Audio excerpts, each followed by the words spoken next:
Assalamualaikum warahmatullahi wabarakatuh. Yang saya hormati Bapak dosen pengampu mata kuliah Pasar Uang dan Pasar Modal, Bapak Asrun Afandi Umpusinga MM. Perkenalkan, nama saya Yayu Isnaini NPM 1903020066, jurusan S1 Perbankan Syariah semester 6 kelas D. Di sini saya akan memenuhi tugas mata kuliah Pasar Uang dan Pasar Modal, yaitu yang pertama, menyimpulkan materi dari kelompok 3 tentang saham dan analisis fundamental serta analisis teknikal. Yang kedua, membuat pertanyaan serta menjawab dari pertanyaan tersebut. Kesimpulan dari materi tersebut yaitu pertama, saham. Saham sendiri merupakan sebagai tanda penyertaan modal seseorang atau pihak atau badan usaha dalam suatu perusahaan atau perseroan terbatas. Dengan menyertakan modal tersebut, maka pihak tersebut memiliki klaim atas pendapatan perusahaan, klaim atas aset perusahaan, dan berhak hadir dalam rapat umum pemegang saham. Artinya, berapapun jumlah lembar saham yang dimiliki seorang pemegang saham berhak hadir dalam RUPS. Kedua, penilaian saham. Agar keputusan investasinya tidak salah, maka investor perlu melakukan penilaian terlebih dahulu terhadap saham-saham yang akan dipilihnya. Untuk selanjutnya, menentukan apakah saham tersebut akan memberikan tingkat return yang sesuai dengan tingkat return yang diharapkan. Ada 3 jenis penilaian saham, yaitu yang pertama, nilai buku. Nilai buku ialah nilai aset yang tersisa setelah dikurangi kewajiban perusahaan jika dibagikan. Nilai buku hanya mencerminkan berapa besar jaminan atau seberapa besar aktiva bersih untuk saham yang dimiliki investor.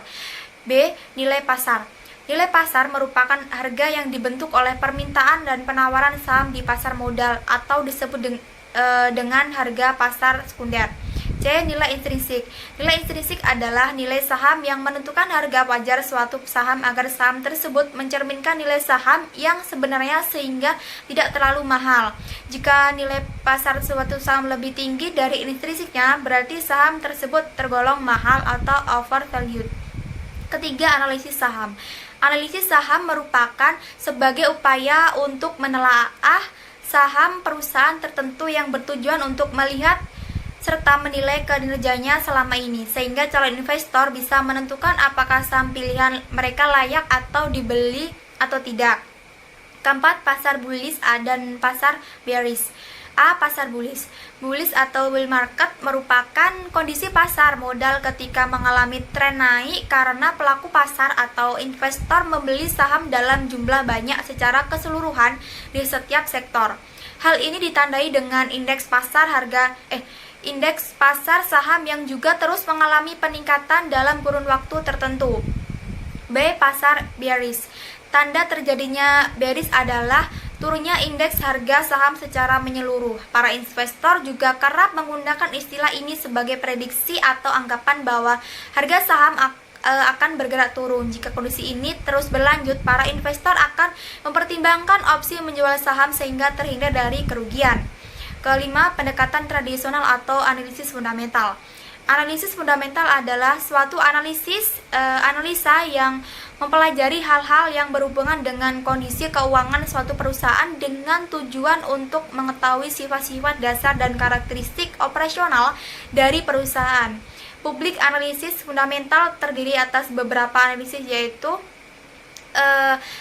yang harus dilakukan sebelumnya, yaitu analisis ekonomi, analisis industri, dan analisis rasio keuangan perusahaan.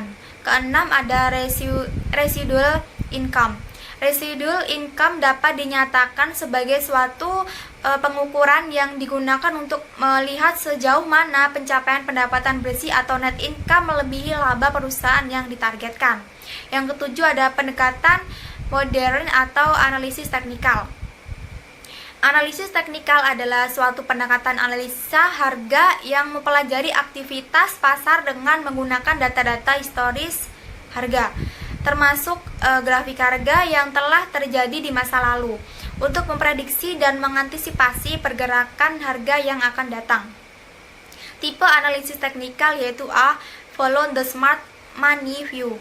Analisis teknikal mengikuti tren yang sedang terjadi di pasar. Analisis teknikal mempercayai bahwa harga bergerak terus sehingga terjadi perubahan permintaan dan penawaran. B. Support dan resistance level. Setiap kali harga bergerak naik, lalu segera kembali turun ke bawah. Titik tertinggi yang dicapai sebelum harga bergerak turun kembali dinamakan dengan resistance. Sedangkan titik terendah yang dicapai sebelum harga bergerak naik kembali dinamakan dengan support. Kedelapan, analisis ekonomi atau pasar. Analisis ini cenderung digunakan untuk mengetahui keadaan-keadaan yang bersifat makro dari suatu keadaan ekonomi.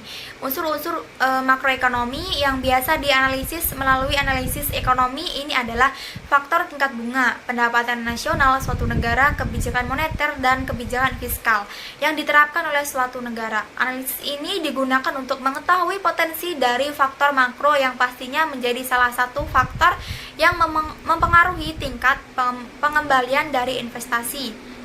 Kesembilan, ada analisis industri. Analisis industri biasanya dilakukan setelah kita melakukan analisis ekonomi.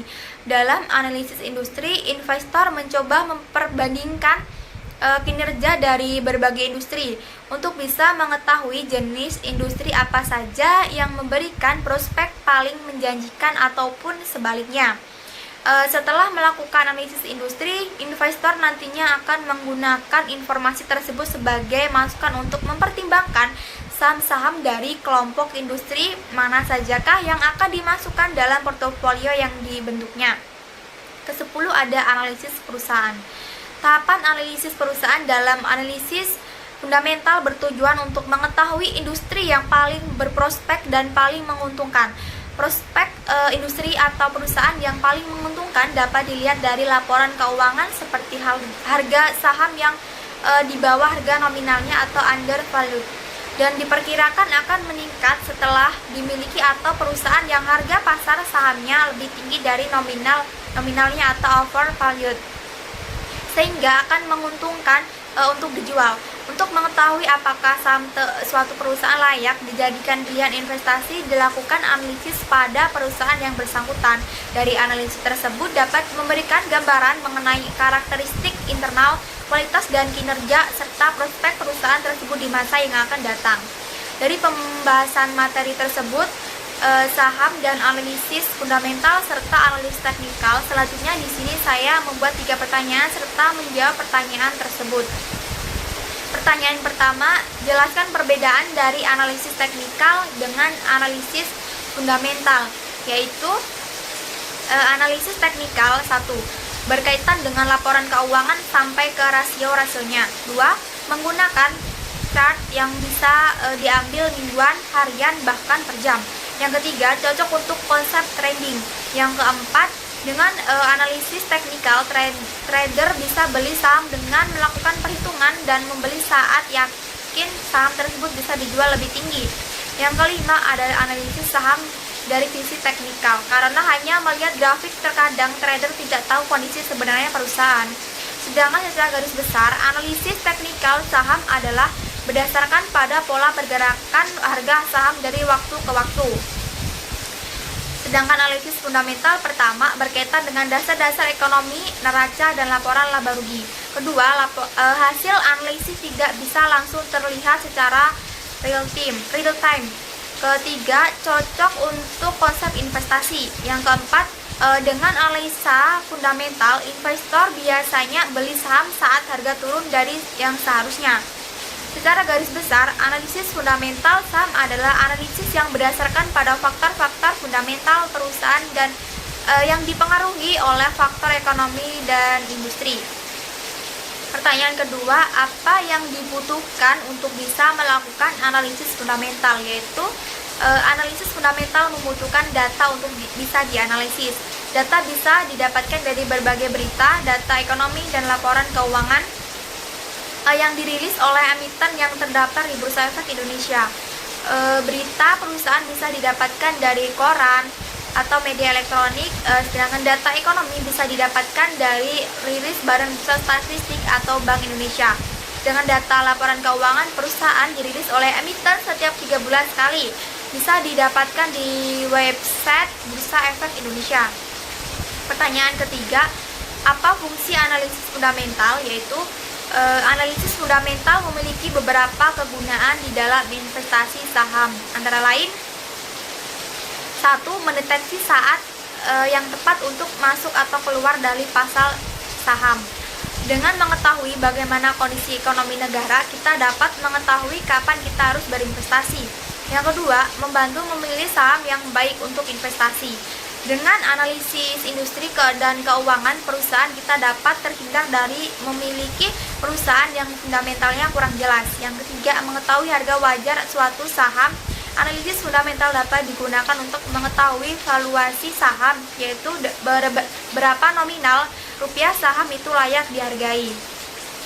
Sekian yang bisa saya sampaikan. Apabila ada salah kata, saya mohon maaf. Saya akhiri. Wassalamualaikum warahmatullahi wabarakatuh.